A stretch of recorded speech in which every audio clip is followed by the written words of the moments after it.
12 ദിവസത്തിന് ശേഷം Israel Iran സംഘർഷം അവസാനിച്ച് സമാധാനം പുനഃസ്ഥാപിക്കപ്പെടുമ്പോൾ 20 മാസം നീണ്ട ഗാസയിലെ യുദ്ധത്തിനും അവസാനമുണ്ടാകുമെന്ന പ്രതീക്ഷയാണ് പലസ്തീനിലെ സാധാരണക്കാർക്കുള്ളത്.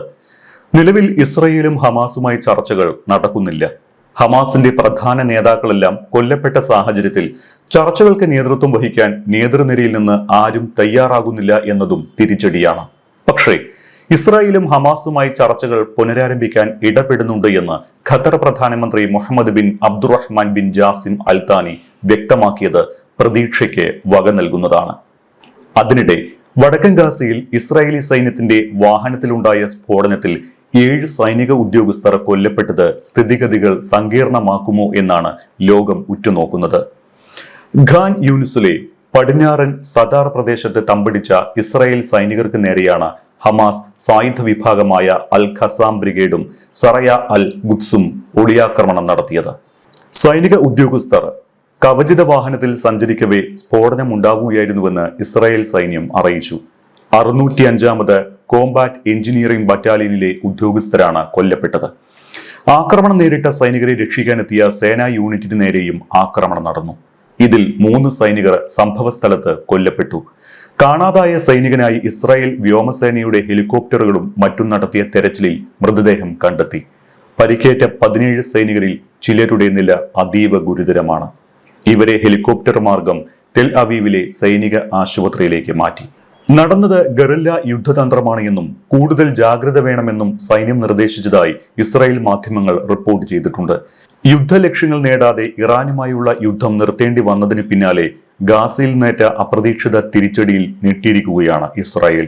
ഇതോടെ ഹമാസിനെ തുരത്തും വരെ ഗാസയിൽ യുദ്ധം തുടരുമെന്നാണ് ഇസ്രായേൽ പ്രധാനമന്ത്രി ബെഞ്ചമിൻ നെതന്യാഹു മുന്നറിയിപ്പ് നൽകിയിരിക്കുന്നത്.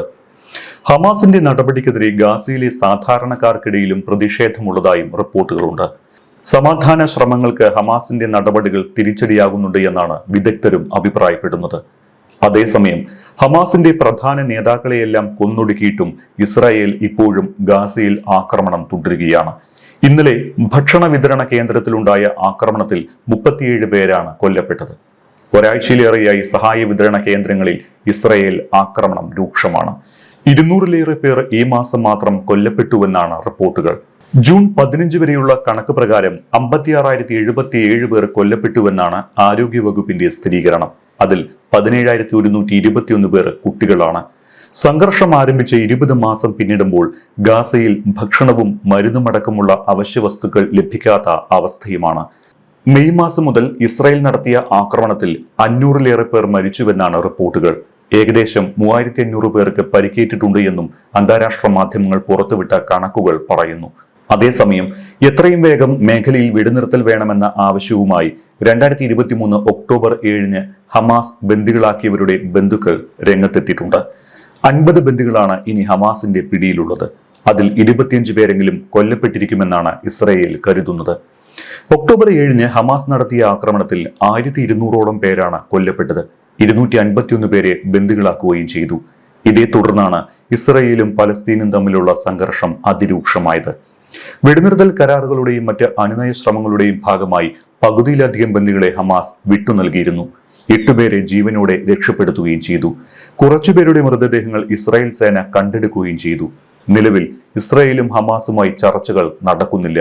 ഇരുവരും തമ്മിലുള്ള ചർച്ചകൾ പുനരാരംഭിക്കാൻ ഇടപെടുന്നുണ്ട് എന്ന് ഖത്തർ പ്രധാനമന്ത്രി Mohammed bin Abdulrahman bin Jassim Al Thani വ്യക്തമാക്കിയത് മാത്രമാണ് ഒരു പ്രതീക്ഷ.